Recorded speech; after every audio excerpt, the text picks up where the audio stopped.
มาแต่ตลาดกับไม่ได้ยู่นะฮะนะไปซื้ออ้อยให้นะมาเฮจังรีดนี่เทๆนะคอยนะมันก็พูดยังวะเห็นเนื้ออันคลิปกะกดติดตามมาได้ด้วยยูทูบเขานะแม่ใหญ่ยงลาวที่5นะแม่ใหญ่ยงลาวพิมพ์มาดานีกับหูเราเห็นเราเดี๋ยวพวกเจ้าเด้อฮะนะไม่ได้ยู่นะมาฮอดเทิร์แล้วก็ไปตลาดนะถ้าเบิ้งเขาเชื่อเบิ้งจิรีดเขาไปแต่สะอ่อนเขาไปเลยดิกว่าพวกเจ้านักก็เสียโอ้แล้วนักก็เกิดมันนะนี่โอ้ยนะมันมดละตัวนี้เสียวอน้ำมันเอาน้ำมันจีให้มันง่อยนะย่ามันตกหรือย่ามันตายเก็บเอาแต่ตัวนี้ละนี่ตัวนี้นี่โอ้มดตัวนี้ตัวมันกินเนี่ยโอ้มดเนี่ยโอ้มดกินไหมอีล่าเลยนี่แนวนี้นะโอ้มดเลยอันนี้บอกอ้อแล้วมันง่อยกินน้ำเอาน้ำมันกินเนี่ยนะอ้อเนี่ยกินไม่เรามันมดละอย่าแห้งกินเถอะพูดแล้วได้สวยเฮ้ยเห็นในคลิปกับกดติดตามเขาค่อยได้เด้อ YouTube นั่นแม่ใหญ่ยงลาวนะโอ้ยนะคือมันกินบอกไว้ในนี้แล้วนี่มันกินหวานแล้วมันมากินหวานมันกินมีแต่อ้อยทำอะไรนี่เอาดินี่บอกเขามันกินเดี๋ยวมันก็ไต่ให้กินเองมันนี่ตัวนี้แห้งตุยอ้าวกินนี่เอาอ้อยเขากินนี่อ้าว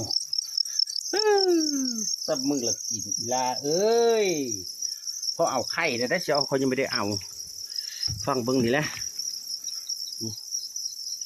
เอ้ยจิ้งรีดพวกเขาก็ถามไม่ยังไม่ใหญ่นะบ่ะตู้ยังอันนั้นผู้จักเขาจิ้งรีดผู้จักเขาจีน่ายผู้สาผู้ไทยเลยเป็นจีน่าย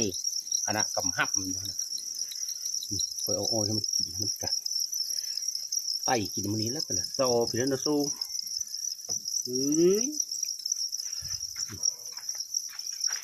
กล้าทำกินมดกินมันนี่ลูกแพงเด้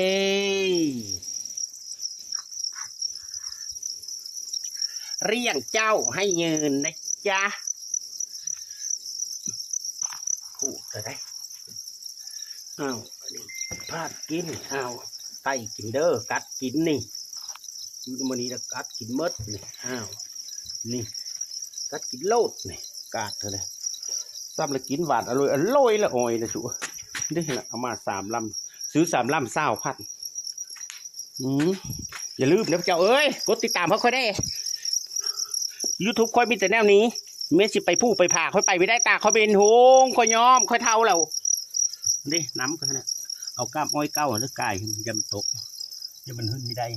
นี่ดีเหม็นเมื่อละนี่นะก็มันคักเจ้าอย่าลืมนะเจ้าเอ้ยก็มาซ้ำน้ำไว้นะนั่นเองหมดแล้วก็ไปเฮอมันซื้อ3 ลำยอดมันก็สิได้ให้นะมาจำไว้นะนี่ยอดมันนะจำย่ำฝนลงหลายจะเอาใหญ่เอาไปปูเทวจำเว้นให้หดน้ำเอายอดมันสิได้โอ้ยนะนี่เราจะปูไปเกิดจิงรี